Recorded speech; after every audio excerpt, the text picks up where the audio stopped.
Bapak, Ibu, dan saudara-saudara sekalian yang terkasih dalam Kristus Yesus, saya percaya penuh bahwa sebelum memasuki ruangan gereja ini tadi, masing-masing dari kita mengambil atau celupkan tangan di air kudus. Ada mungkin yang lupa mencelupkan air tangan dalam air kudus. Gitu. Itu apa artinya itu? Kita buat tanda salib.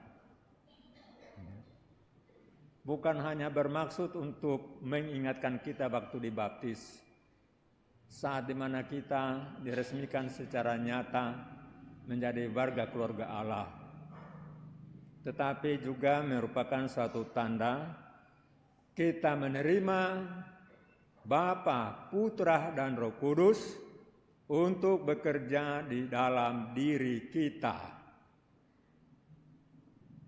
Maka sikap yang pantas ketika kita mengambil air kudus itu baru kita buat tanda salib adalah bukan hanya mengikuti kebiasaan biasa kita rasa tanpa makna, bahkan juga tanda salibnya langsung mencari di mana dia bisa duduk, ya. Tidak dilakukan dengan sungguh-sungguh penuh hormat. Injil hari ini sesungguhnya berbicara tentang Allah Tritunggal itu sendiri.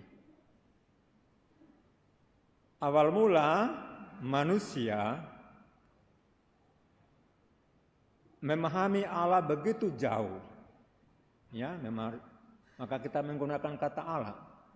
Rasanya jauh dari kehidupan atau realita hidup kita.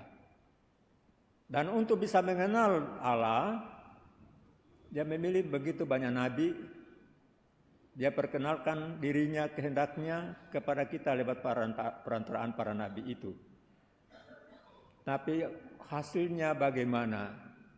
Hasilnya tidak semua dari kita memahami siapa pribadi Allah dan apa rencana Allah bagi kita. Boleh dikatakan hampir gagal, ya.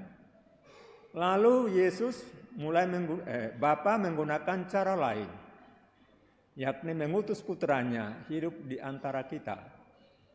Dan dia berkata, aku mengerjakan pekerjaan yang dilakukan oleh Bapa. Aku dan Bapa adalah satu. Bapa dalam aku dan aku dalam Bapa. Kata-kata yang biasa dipakai oleh Yesus. Tapi kalau kamu sulit mengerti itu, ada jalan lain untuk bisa mengertinya. Lihatlah karya-karyaku. Karya-karyaku adalah karya-karya yang tidak bisa dilakukan oleh seorang manusia, tapi hanya bisa dilakukan oleh Allah. Jadi saya membuat mujizat misalnya, bukan karena saya punya kuasa, tapi Allah yang bekerja di dalam diriku. Dengan cara ini Yesus mendekati kita, pribadi kedua dari Allah Tritunggal. Tapi apa ujung dari kehadiran Yesus itu di tengah-tengah kita? Yesus ditolak oleh orang-orang sebangsanya pada waktu itu. Sampai kemudian dia disalibkan.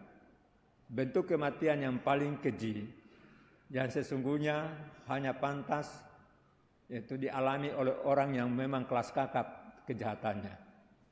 Tapi Yesus dengan cara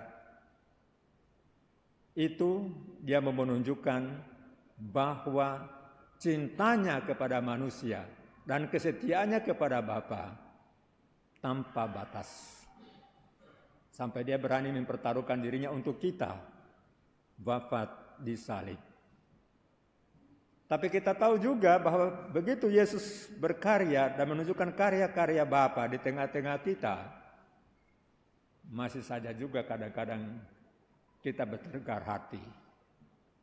Ya, bertegar hati. Hati tidak terbuka sungguh-sungguh untuk melihat itu. Maka cara lain yang dipakai oleh Allah adalah mengutus Roh Kudus. Dan dikatakan di sana, siapa yang menghujat Roh Kudus, dosanya tidak diampuni. Kita masih bisa, mungkin orang ragu-ragu dengan kehadiran Yesus dan apa yang dikatakan. Oke, Yesus menunjukkan cara kerjanya. Oke, tetapi mungkin kebetulan. Macam-macam kemungkinan yang kita pikirkan. Maka Roh Kudus diutus. Jadi Allah yang sama menyatakan dirinya dalam Roh Kudus. Dan dalam Injil hari ini Roh Kudus dilambangkan dengan kata Roh kebenaran. Yaitu, tetapi apabila Dia datang, yaitu Roh kebenaran, Ia akan memimpin kamu ke dalam seluruh kebenaran. Kebenaran macam apa sebetulnya ini? Apa yang dimaksud dengan kebenaran di sini? Kebenaran bahwa Yesus memang satu dengan Bapa. Kebenaran apa yang menjadi kehendak Bapa dilaksanakan oleh Yesus. Kebenaran bahwa apa yang dikatakan, diucapkan, dirasakan oleh Bapa itulah yang dikerjakan oleh Yesus di sana. Dan karya-karya itu tidak dilakukan oleh Bapa seorang diri, atau Yesus seorang diri, atau Roh Kudus seorang diri, tapi Allah yang sama dalam Kristus Yesus, Allah yang sama dalam Roh Kudus, itu yang bekerja bersama-sama untuk menyelamatkan kita umat manusia. Dan keberadaan dari Putra tadi juga digambarkan dengan sangat jelas dalam bacaan pertama yang dikutip dari kitab Amsal. Sebelum segala-galanya ada, Dia sudah ada. Ya, sebelum segala-galanya ada, Dia sudah ada. Dia sudah hadir, Dia sudah berkarya. Dalam konteks perjanjian baru, kita mengerti bukan hanya kebijaksanaan biasa sebagai satu karisma. Orang ini begitu bijak dalam kehidupannya, tapi juga seorang pribadi. Ya, seorang pribadi. Itu yang diungkapkan oleh bacaan pertama kitab Amsal, bahwa Dia ada sebelum segala sesuatunya ada. Artinya Yesus sudah ada bersama dengan Allah Bapa sebelum segala sesuatunya.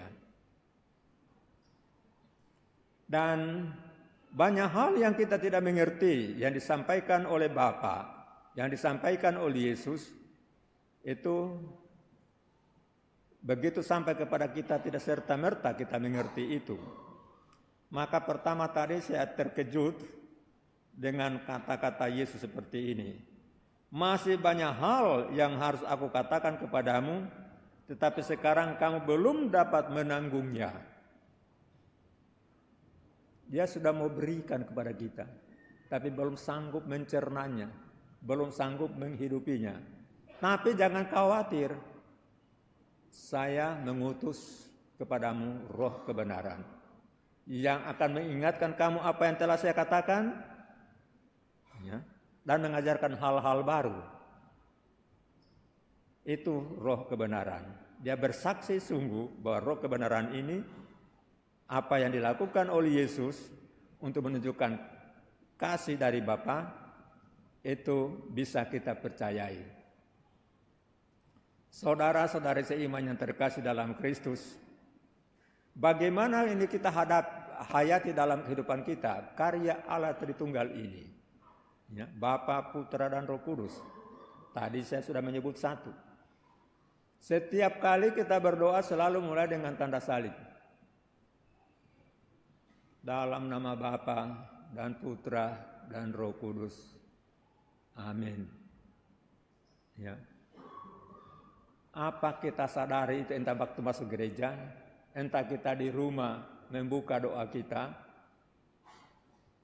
dengan penuh kesadaran bahwa saat ini Allah Tritunggal saya persilakan bekerja secara penuh di dalam diriku. Itu di sana. Sehingga kita ketika membuat tanda salib itu sungguh-sungguh menyadari Tuhan saat ini menyucikan saya. Dia masuk dalam diriku, bersatu dengan saya. Itu yang pertama. Kemudian doa-doa kita juga biasanya ditutup dengan kemuliaan kepada Bapa dan Putra dan Roh Kudus. Seperti pada permulaan, sekarang, selalu, dan sepanjang segala abad. Amin. Itu juga kemuliaan kepada Allah. Putra dan Roh Kudus. Sekali lagi, ketika kita mendoakan doa ini, sadarkah kita bahwa saat itu kita mengundang Allah Tritunggal bekerja di dalam diri kita?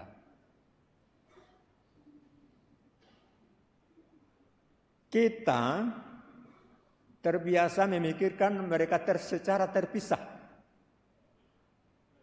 Allah tersendiri, Yesus tersendiri, Roh Kudus tersendiri. Tapi mereka itu satu dalam hakikat. Hakikatnya apa? Substansinya apa? Allah. Ya, Allah. Dan pengakuan kita yang penuh diringkas secara sangat baik oleh gereja lewat doa aku percaya. Ya. Kepercayaan kita kepada Allah Tritunggal diringkas dengan sangat jelas dalam doa aku percaya. Aku percaya akan Allah, Bapa yang Maha Kuasa, pencipta langit dan bumi, bagian pertama, dan akan Yesus Kristus dan seterusnya. Yang ketiga kemudian, aku percaya akan Roh Kudus, Gereja Katolik yang kudus. Di sana lengkap juga. Itu bagaimana Allah Tritunggal itu bekerja di dalam diri kita. Maka sebetulnya hanya saya mau katakan, sulit mungkin untuk mengerti kesatuan Bapa, Putra dan Roh Kudus. Tetapi dalam praktek lebih mudah. Ya, dalam praktek lebih mudah. Dengan mengimani tanda salib kita, doa kemuliaan kita, lalu syahadat kita.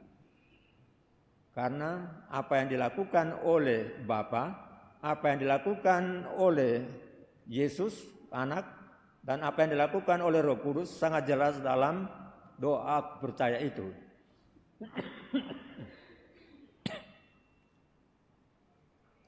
Maka kita mulai dari sini, ya, kesadaran akan hal ini.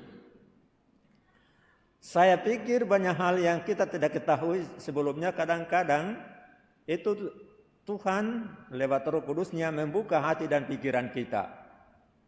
Sehingga kita mengerti apa yang Tuhan rencanakan dan dambakan dari kita semua.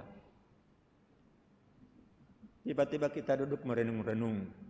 Misalnya kata ini ya, saya merenung-renung. Tuhan Allah itu memenuhi kebutuhan kita sesaat. Apakah ini satu realita atau hanya satu ungkapan? Setelah saya renung-renungkan, ternyata betul ya. Setiap saat Tuhan memenuhi kebutuhanku. Wah, bagaimana bisa? Gitu. Kita mengakui enggak itu? Setiap saat Yesus memenuhi kebutuhanku. Setiap saat Tuhan memenuhi kebutuhan Anda. Bisa diimani? Dasar untuk mengimaninya apa? Tentu perlu ada dasar di sini. Ini ya, tiba-tiba Tuhan habiskan oksigen ini sendiri. Kita semua langsung terkapar.